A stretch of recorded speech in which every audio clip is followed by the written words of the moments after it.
జగనన్న వెనక జనాలు అంటాం. మరి ఆ జనాలు ఎందుకు ఓట్లేదు అంటే ఈవీఎంలు అంటాం. మరి అదే ఈవీఎంలు 2019లో కూడా ఉన్నాయి అంటే నోరు తెరుస్తావు. నేనేం మాట్లాడాలి నీతో నాకు అర్థం కావడంలే. మొన్న జగన్మోహన్ రెడ్డి వెనకొచ్చిన జనాలను చూసి కూటమి ప్రభుత్వానికి కోసాల గదిలే అంటుంది.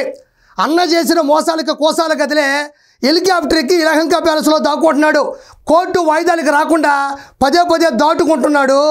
ఎవరు కోసాల గదిలయ్యో ప్రజలకు తెలుసు. ఆ జనాన్ని చూసి ఏం చేయాలో అర్థం కాక పిచ్చెక్కి అప్పటికప్పుడు అమ్మఒడిని అనౌన్స్ చేస్తారు.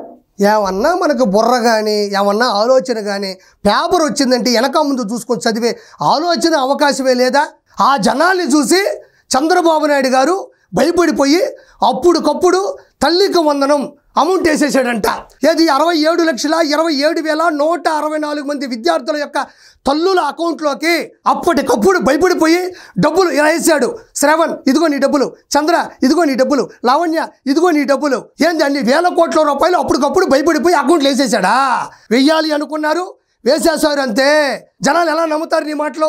భయపడిపోయి అప్పటికప్పుడు అమౌంట్ వేసేసారు. ఏది వేల కోట్లు తెచ్చి జనాలు చూసి భయపడిపోయి ఓయమ్మ ఇదేంద్ర స్వామి అనుకొని గబ గబ గబ గబ గబ కొట్టేశారా?